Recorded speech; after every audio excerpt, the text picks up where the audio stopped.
I'm Sebastian, and I want to talk about some issues in my future field, which is firefighting.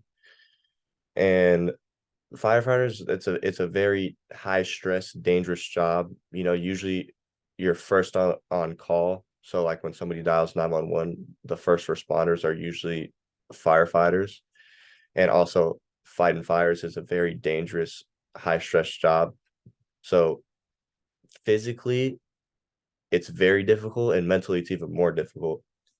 And some stats on the physical side of the health is firefighters are 9% higher chance of getting cancer, and they're 14% higher chance of dying from that cancer. And these are cancers like leukemia, lymphoma, testicular cancer, breast cancer, and also heart disease. Cardiovascular disease is the leading cause of deaths in firefighters. So when people think of the physical side of firefighting, they're probably thinking of somebody dying from fighting a fire or getting engulfed in a flame. And that's just not the case. There's only a handful of firefighters that die per year from actually getting engulfed by a flame. Most of it is just years of buildup and years of the consequences of being a firefighter. So that's just the physical side of things. And the mental side of things is a lot of firefighters do 24-hour to 48-hour shifts where they are not getting enough sleep. The human body needs at least 6 to 8 hours of sleep. And so being on call for 24 straight hours, usually, firefighters are getting 1 to 3 hours of sleep, depending on how busy they are.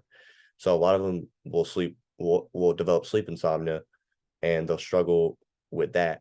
And also a lot of firefighters struggle with their mental health. And that some statistics on that is 1 in 5 firefighters will develop some type of depression or a mental health disorder, and and also they're 3 times more likely to commit suicide. And they also, among all firefighters that are married, there's a 50% chance of divorce. So those are some things that firefighters struggle with physically and mentally.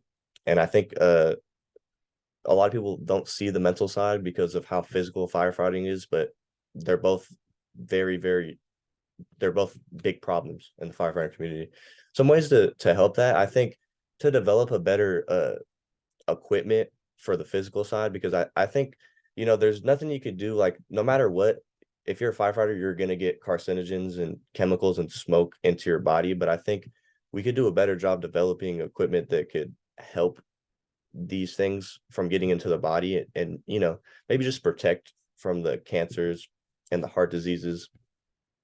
I feel like we could put more research into that. So that's the thing about the physical side. Also, um, firefighters, they could eat healthier because a lot of them eat poorly. They have a poor diet because of, high stress, and have to be on call at all times and be ready to aid in emergencies.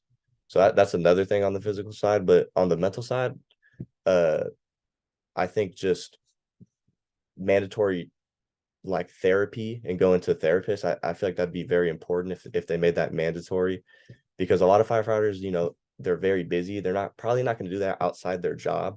So making it mandatory would definitely help that. And also maybe another thing for the physical side is having mandatory blood tests like once a month to just check up on things, or even having a doctor come. That would help 100%. Thank you.